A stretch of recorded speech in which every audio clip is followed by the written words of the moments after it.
Hey budget gardeners, Vita Loca here. Join me today as we cut back my perennial mums. So let's go.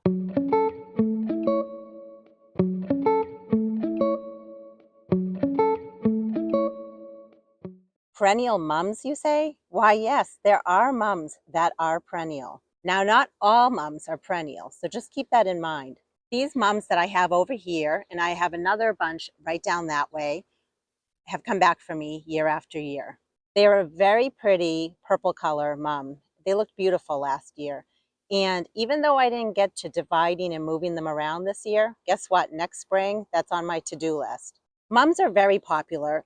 People buy them every single year. It's a huge part of our industry in the gardening world. And as much as I love to buy mums every single year, it costs a lot of money.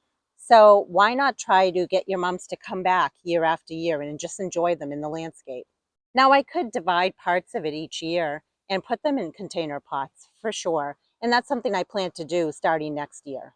So I wanted to talk to you a little bit about mums. When you buy mums from a garden center, be sure to look at the label or the tag that's in there. If it states that it's a perennial, or if it says that it's a garden mum, then it should come back for you every year. But certain mums, for example, a florist mum, those are not mums that typically will come back for you. So just keep that in mind. There are mums you can buy online, heirloom mums. Those are very beautiful too. I'm happy just going to a local garden center, however, and just buying the mums that they sell and getting them out in my landscape and having them come back year after year. I'll be doing a separate video in about a month and a half or so when the mums start showing up in my garden center, and I'll be showing you my process for what I do to get those mums to come back each year, because that process is different than what we're doing here. This is a mum that's already established, it's in the ground, it's proven to me that it comes back every year, and what we want to do with it is we want to cut it back. The reason we want to cut it back is there's a chance that this might start blooming for me during the summer. In fact, I think I see that it's trying to bud up. I don't want it to bloom during the summer.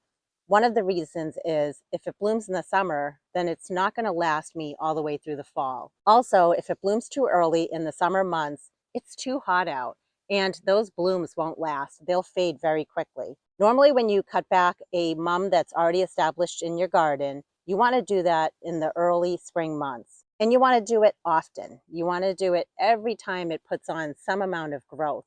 And you can cut it back 2, even 3 inches each time. But you want to stop cutting it around the early to mid-July months because you want to make sure that your mum has enough time to set buds and then bloom at the appropriate time. And that appropriate time would be during the cooler months, during the early fall months. And then the mum will put on a great show and those blossoms will stay on the plant for a long time. Another reason why you want to cut back your mums is you want this mum to have a nice tight form to it.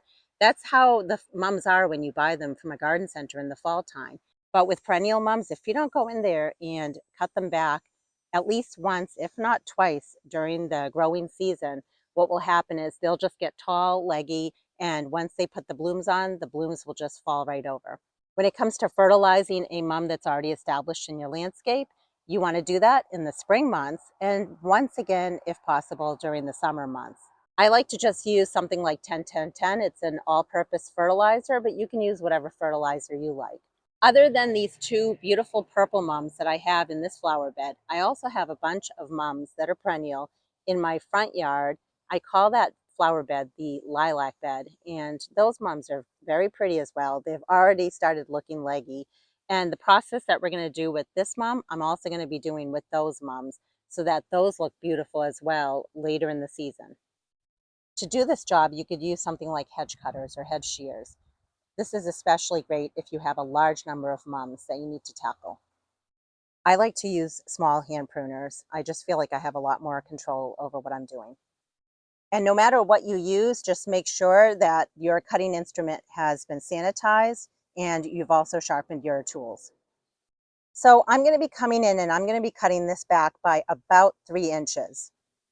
I'm going to pick a branch, let's call it this one, and I want to follow it down to a leaf node. And I'm going to cut right above a leaf node. just like that.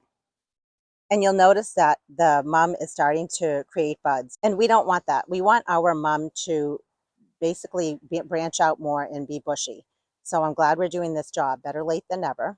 Also, if you wanted to, you could take this cutting, remove the bottom leaves, put a little bit of rooting hormone on the base of the cutting, and then take off the buds on the top, and you could stick this into potting mix and root it. I won't be doing that today. However, I'd love to do this on a different day, maybe in the springtime, but I just wanted to mention that you could do that if you wanted to. And I'm just coming in here and I'm just going to make my cuts the best that I can. Every year I say I should do this a few times during the season and I should stop by 4th of July. But since I didn't get to it, I figured it's the middle of July. It's better late than never. And hopefully this will still bloom this season.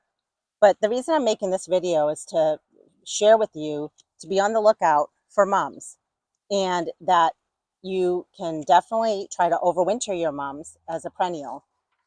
I've overwintered them before in my garage, but I don't prefer to do that. I prefer to get the mums into the ground as early as possible. If you buy mums and you keep them in their pots and you don't get them in the ground early enough, then there's a chance that those mums will not overwinter.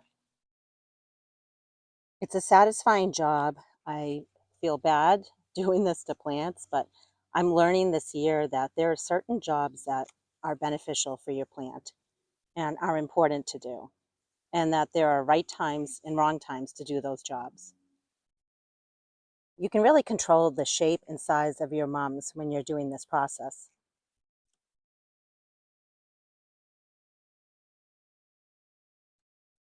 What I want to do next year is actually just put this on a calendar as a reminder to do it in the early spring months.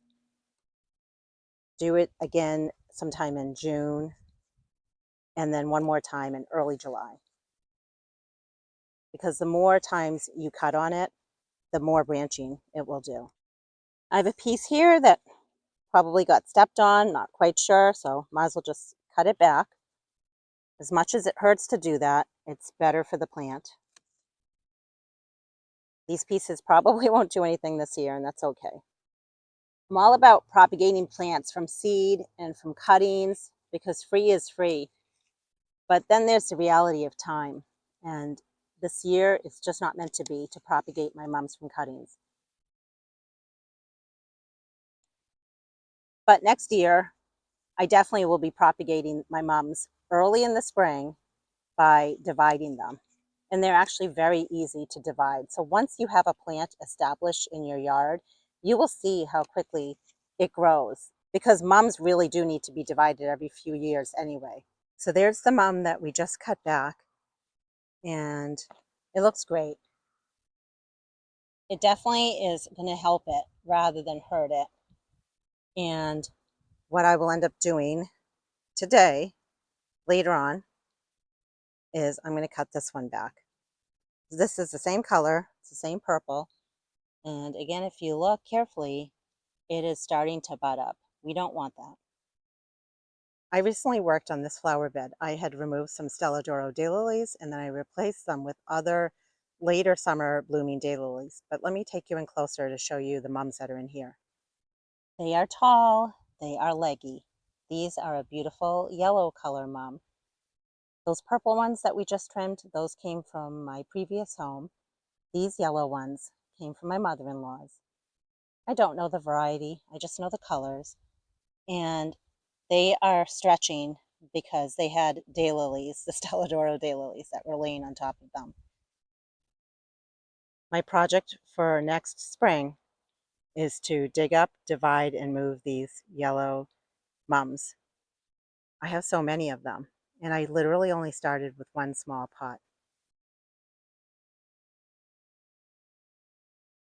If you look carefully, you can see right here that these mums are starting to bud up as well.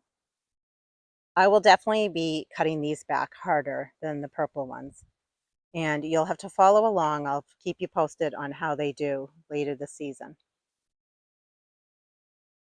It's a pretty simple process. If you're interested to see how these mums do, please be sure to subscribe to my channel, hit the notification bell.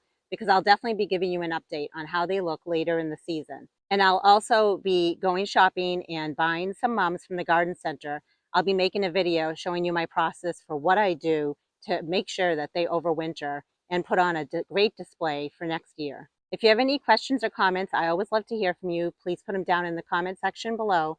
And until the next video, make it a great day with gardening.